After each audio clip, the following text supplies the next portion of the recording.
السلام عليكم ورحمة الله تعالى وبركاته. أهلا وسهلا بكم على قناة فاطمة إبو لتنظيم والوصفات. فيديو جديد من بعد هذه الغيبة الطويلة. كنعتذر منكم. اليوم إن شاء الله الرحمن الرحيم غنحضر معكم كيكة أو طاخت بطريقة سهلة وبسيطة للمبتدئات، ما غتاخدش منك بزاف ديال الوقت وغادي تنال الإعجاب ديال الضيوف ديالكم. وكيف العادة وكما كنقول دائما ما نطولش عليكم، نمشيو ان شاء الله الرحمن الرحيم نشوفوا المقادير ونشوفوا كذلك الطريقة ديال التحضير، وعلى بركة الله.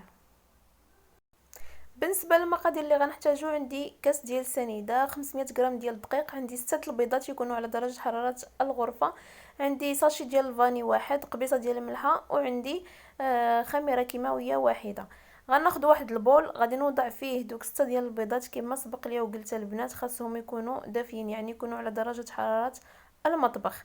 غنهرسهم كاملين، غنضيف عليهم داك الكاس ديال السنيده مع قبيصه ديال الملحه، وغنضيف معاهم كذلك ساشي ديال الفاني، ولا كان السائل غادي يكون احسن. كنطلعوا الجينوز ديالنا بهذه الطريقه هذه، يعني نطربوا البيض حتى كيبيض، حتى كيولي خليط مضاعف. كنبداو نضيفوا الدقيق شويه بشويه وكنخلطوه بالسباتولي من التحت الفوق باش ما ينزلش لينا داك البيض، وغنبقاو هكا مستمرين كنضيفوا الدقيق بشويه بشويه حتى كيتشرب لينا ونحصلوا على القوام اللي بغينا.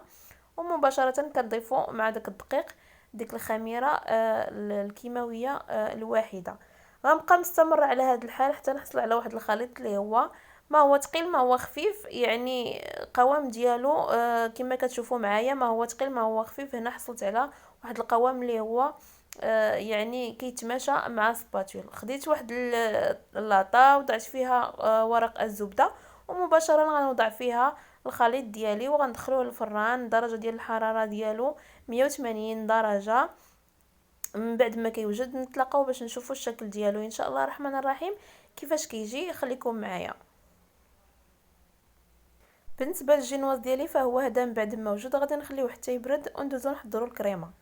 بالنسبه للكريمه عندي هنايا 500 غرام ديال الكريمه. عندي النكهه ديال البرتقال، هي باش غادي نكه هاد الكريمه هذه. غنطربها يعني مزيان حتى نحصل على واحد الكريمه اللي هي عاقده وقابطه راسها كما غادي تشوفوها معايا. هي دي. بالنسبه للجينواز ديالي هو هذا، من بعد ما برد قسمته على جوج وقديت ليه الجوانب ديالو وضعته في هاد الاطار هذا اللي غادي نخدم عليه، وضعت كنيليكس من جنب باش ما نوسخش الاطار ديالي. بالنسبه للسقوه فعاديه، يعني السكر والفاني وشويه د الماء غليتهم مزيان حتى تقالوا. غنسقي بهم الجينواز ديالي الطبقه الاولى.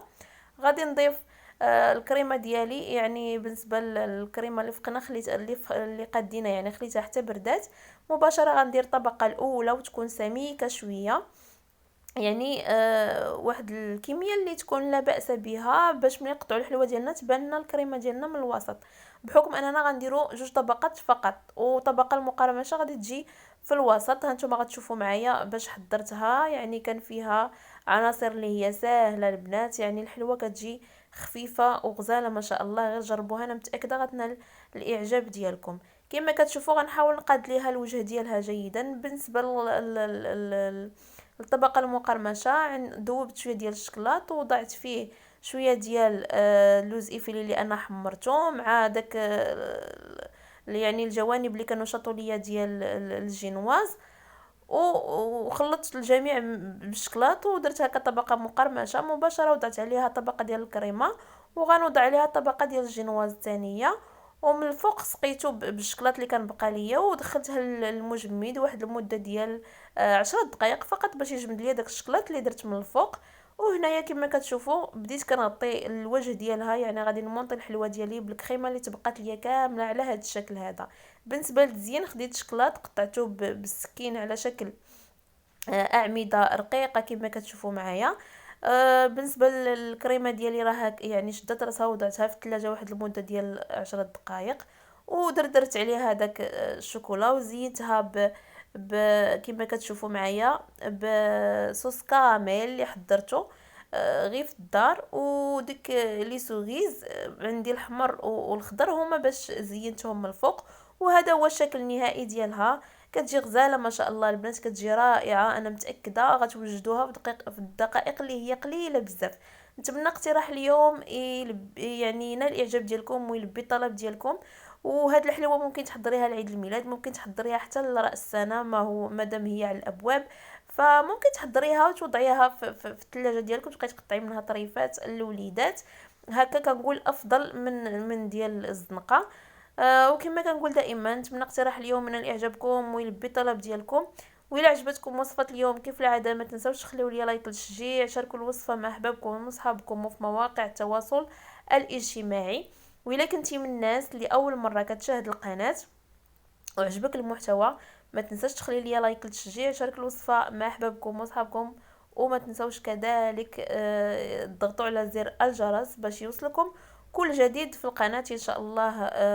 ودعيو معايا البنات تكون هذه عودة ميمونة ان شاء الله، باش انني ندير وصفات جديدة وتكون في المتناول وتكون يعني صالحة، ولما لا نشارك معكم يعني وصفات الوليدات ديال المدرسة، وصفات ديال الشتاء، يعني بحكم ان الشتاء جاية وان شاء الله تكون القناة حافلة بفيديوهات جديدة. نضرب لكم موعد فيديو اخر. شكرا على الناس اللي كيسولوا كاملين، ولا شكرا للناس اللي كيسولوا كاملين علاش غبرتي في القناه، شنو الاشكال، شنو وقع. فالحمد لله ما كاين حتى شي حاجه اللي هي صعيبه، فقط الوقت. وخديت واحد القسط ديال الراحه، فما شاء الله جلست مده، ونتمنى ان شاء الله هاد العوده تكون ميمونه وحافله. لما لا. موعدنا في فيديو اخر، والسلام عليكم ورحمه الله تعالى وبركاته.